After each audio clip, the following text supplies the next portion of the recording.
Final example, two cars are approaching a right angle intersection on straight roads. The first one is coming from the north at a constant speed of 30 meters per second, while the second is from the east at a constant speed of 25 meters per second. If both cars are currently 200 meters from the intersection, how much time until they have a distance of 90 meters between them? Oi, right? This is like the classic nightmare word problem of like so many things here. What are we going to do? Well, we just start figuring out what is it telling us, then we'll work on the math. So first thing we do, we try to make a picture. So right angle intersection. So we know what it looks like, an intersection looks like on the street, right? Two streets intersect one another. We know that they came together at a right angle because it says right angle intersection. Great. They're on straight roads, so we're guaranteed the fact that straight lines come out of it, so this makes sense.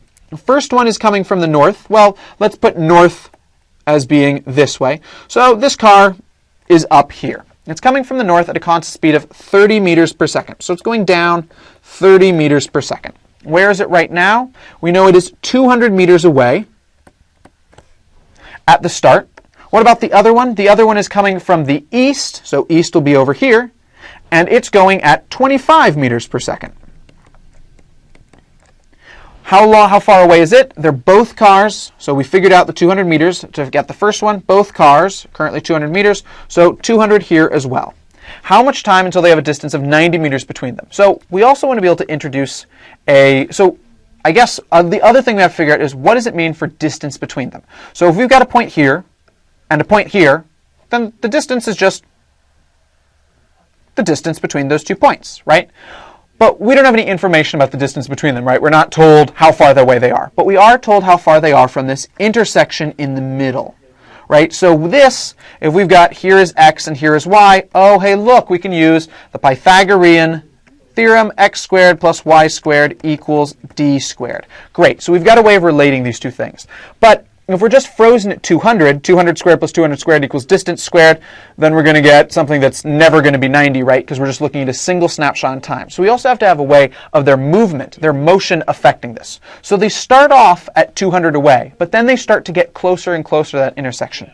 So it's going to be 200 minus 30 times t, because it's going to be as they get closer to the intersection, as more time goes on, more of their distance from the intersection will disappear, so 200 minus 30t.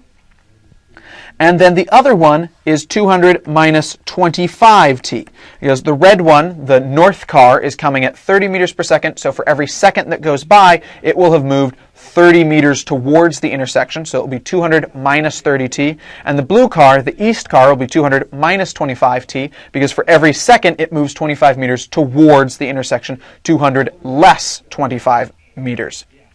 Okay, so at this point, we've got a real understanding of what's going on. We can now put this d in here, and we can connect all of these ideas.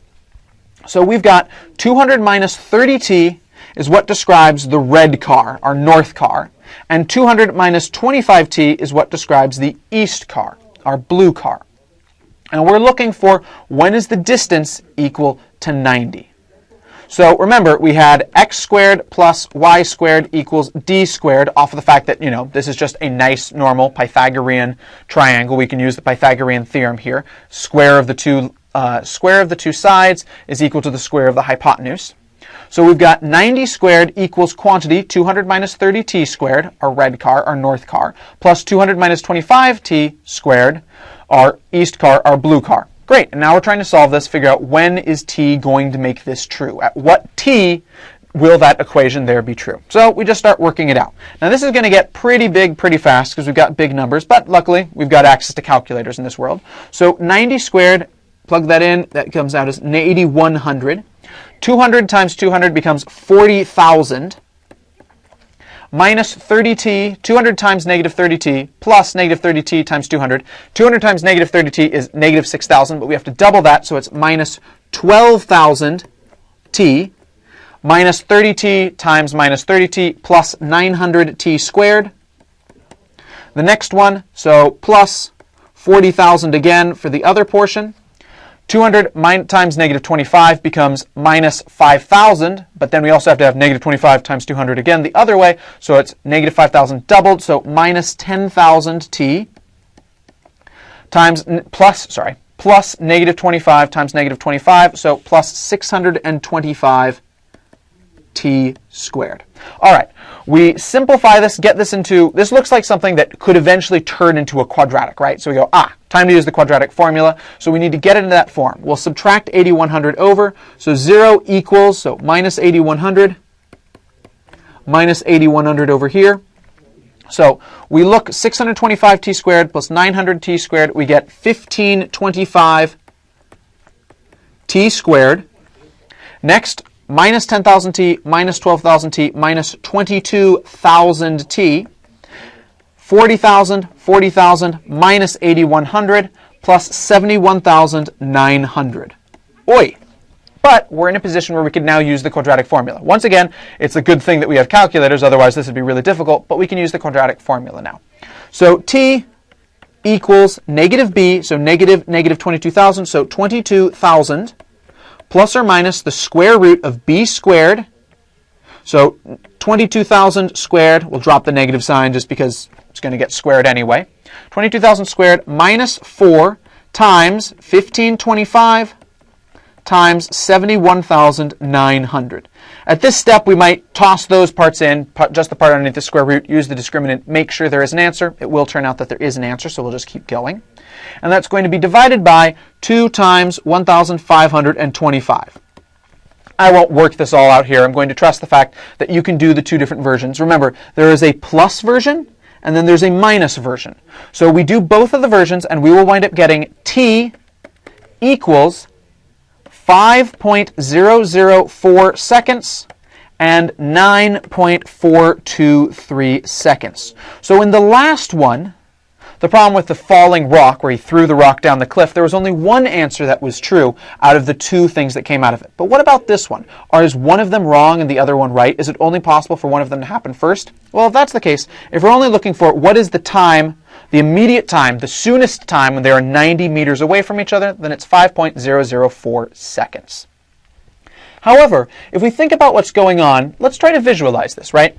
So we've got car in the north, car in the east.